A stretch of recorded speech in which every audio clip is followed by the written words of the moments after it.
Hello class 10th। मैं हूं रोहित और हम लोग पढ़ रहे हैं ज्योग्राफी।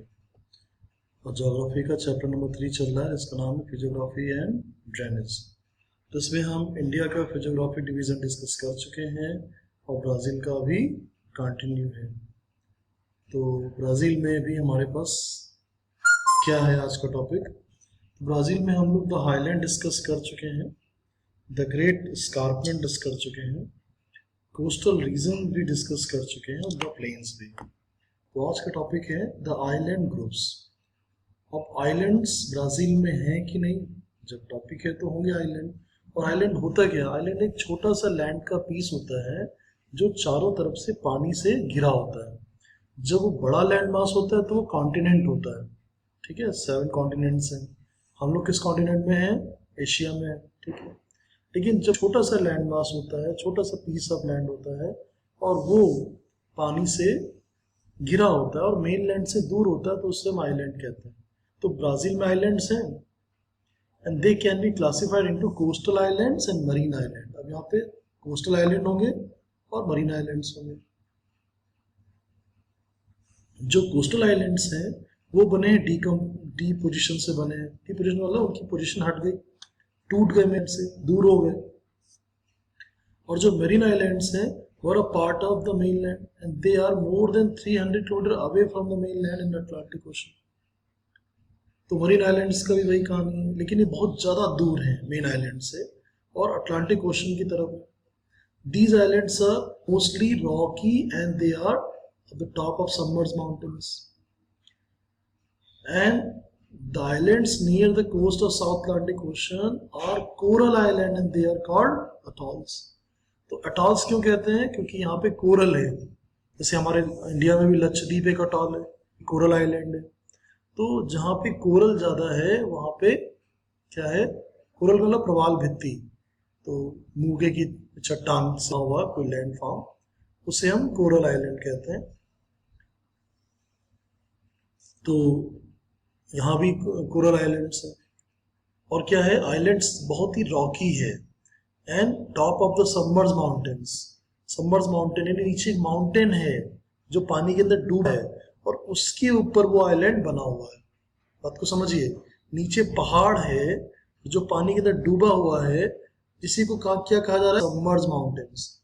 और उसके ऊपर ये आइलैंड है।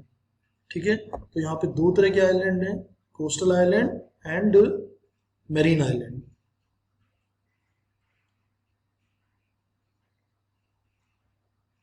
अब यहाँ पे बात हो रही है कलर्स ऑफ बोथ।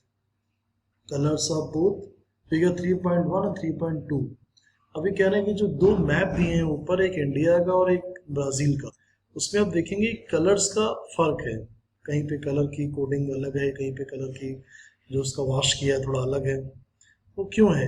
क्योंकि अलग अलग नेचुरल रिलीफ फीचर्स के लिए हम कन्वेंशनल सिंबल यूज करते हैं, अलग अलग कलर यूज करते हैं। अगर नदी है तो ब्लू से दिखाएंगे, ठीक है, और अगर पहाड़ है, रॉक्स हैं, तो उसको हम ब्राउन से दिखाते हैं।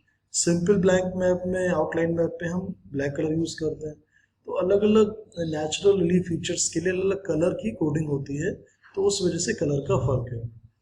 अब यहाँ पे बात कर रहे हैं, अगर हम 2 रिवर का कंपेयर करें, ठीक है, इंडिया और ब्राज़ील की, और ये आपको आज टेबल लिखनी है, बनानी है अपने, यही होमवर्क है आपका। होमवर्क का पहला पार्ट है कि गंगा रिवर और अमेजन रिवर का कंपैरिजन करेंगे।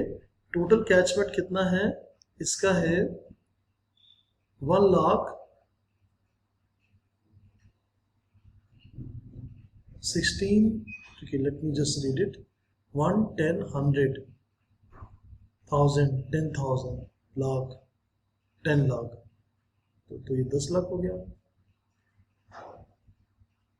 सो 10 लाख 16,124, ये इसका टोटल कैचमेंट एरिया, काफ़ी बड़ा एरिया है। इसी तरह इसका भी हो गया, इसका तो और भी बड़ा है, 70,50,000 है। तो दोनों का कैचमेंट एरिया कितना, यानी कितने एरिया में ये दोनों रिवर फैली हुई हैं और कितने एरिया को ड्रेन करती हैं, टोटल लेंथ कितनी है। तो गंगा से तो ये जस्ट डबल से भी ज़्यादा है अमेजन। वाटर डिस्चार्ज कितना है, तो इन तीनों का कंपेरिजन की ये टेबल आप बनाएंगे, ठीक है। तो अभी फिजियोग्राफिक डिवीजन खत्म हो गया है और अब धीरे धीरे ये टॉपिक पे आ रहे हैं ड्रेनेज के ऊपर। अब ड्रेनेज क्या है? ड्रेनेज है कि एक पूरे का एक लैंड का एरिया जो किसी एक पर्टिकुलर रिवर से ड्रेन किया गया है, मतलब उसको वहाँ पे ड्रेनिंग हो रही, मतलब वो नदी का जो पानी है वो हर जगह को पानी दे रहा है, एग्रीकल्चर पॉसिबल है, ग्राउंड वाटर को रिचार्ज कर रहा है। तो एक बड़ा land area which is covered by a particular river, it is called drainage. तो अमेजन ड्रेनेज हो सकता है, वो गंगा ड्रेनेज हो सकता है, ब्रह्मपुत्र ड्रेनेज हो सकता है ना। तो अभी हमारे पास ड्रेनेज का टॉपिक है ब्राजील का। तो देखते हैं क्या है इसमें। अगर हम ब्राजील के ड्रेनेज और इंडिया की ड्रेनेज को कंपेयर करें तो यहाँ पे कुछ पॉइंट आते हैं कि साइज क्या है कैचमेंट एरिया का, relative location with in respective countries, कहाँ कहाँ तक किस किस कंट्रीज में वो फैली हुई है, head water regions of river, orientation of the rivers, major tributaries and their orientation. ठीक है, तो ये यहाँ पे ये सब पॉइंट आ। उसके बाद फिर ये टेबल बनी हुई है जो मैंने आपको पहले बता दी। अब आता है मेन टॉपिक ब्राजील का ड्रेनेज। Drainage of Brazil. तो सबसे पहली और बड़ी रिवर कौन सी है? Amazon basin. तो यहाँ पे 3 बड़ी हैं नदियों का बेसिन है, जैसे इंडिया में भी 3 है। इंडिया में है गंगा, ब्रह्मपुत्र और इंडस। इसी तरह यहाँ भी 3 है, अमेजन, पैराग्वे, पराना और Francisco in the eastern part. तो पहले हमें डिस्कस करना है अमेजन बेसिन के बारे में। Amazon call its head from the eastern slope of the Andes mountain in the Peru। तो इसका जो हेड वाटर है, जो मेन पानी का सोर्स है, वो कहाँ से आ रहा है? एंडीज माउंटेन, पेरू से आ रहा है। Amazon river receive huge discharge. This is about 2 lakh meter cubic per second. As a result, Amazon washes off the land supplied to it from the catchment. Consequently, sediments are deposited even at the mouth।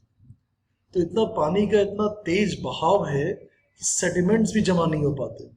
A dense network of distributaries, which is characteristics feature of river mouth area, is by and large absent in the mouth region of Amazon। तो जो dense network है इसकी distributaries का, which is a characteristic feature of river mouth, is by and large absent in the mouth region of Amazon।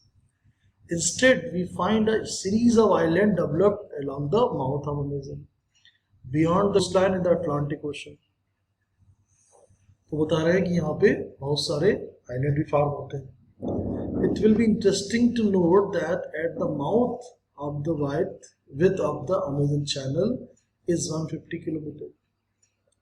तो जो इसका mouth की जो विथ है, यानी जहाँ पे वो नदी मिल रही है अटलांटिक ओशन से, एक तरह से डेल्टा, उसकी ही विथ केवल 150 किलोमीटर है।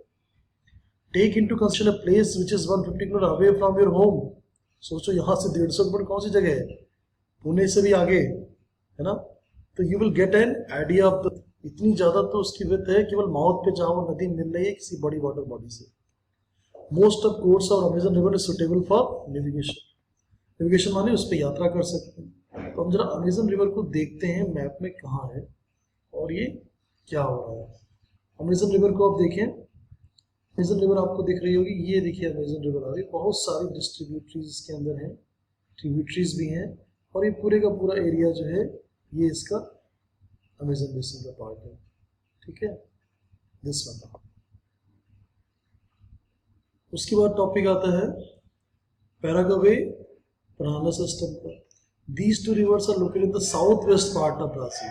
अब ये साउथ वेस्ट में पैराग्वे एंड पराना। तो आप देखेंगे पैराग्वे कहाँ है, ये रही उरुग्वे और ये पराना, इसी को मिला के ये हो गया पैराग्वे पराना। तो साउथ वेस्ट का जो पार्ट है ये है Paraguay and Parana system drainage. तो यहाँ पे 2 मेन रिवर है और दोनों का कैचमेंट एरिया क्या है? Both the reverse from the catchment of river Palata In Argentina, these two rivers and river Uruguay in extreme south of highland collects their headwater from the southern portion of the highland. तो ये अपना पानी कहाँ से collect करती है? Southern portion of highland से collect करती है. तो ये साउथ वेस्ट का जो पार्ट ड्रेन किया गया है ब्राजील का, वो है पैराग्वे पराना सिस्टम. ठीक है, तो आज के लिए इतने रखते हैं. तो दो ड्रेनेज सिस्टम आप समझिए थोड़ा सा, अमेजन ड्रेनेज सिस्टम और second one Paraguay Parana drainage system. Thank you so much, have a nice day. Homework में बता दूं आपको क्या है. होमवर्क आपका पहला हो तो यही पार्ट था कि आपको एक टेबल बनानी है आज. दिस वन गंगा और अमेजन में जो कंपेरिजन किया गया है, और अमेजन ड्रेन के ऊपर मैं आपको नोट शेयर करूंगा थोड़ी देर में, और वो नोट्स आपको लिखने हैं अपनी कॉपी में. ठीक है, बस यही होमवर्क है.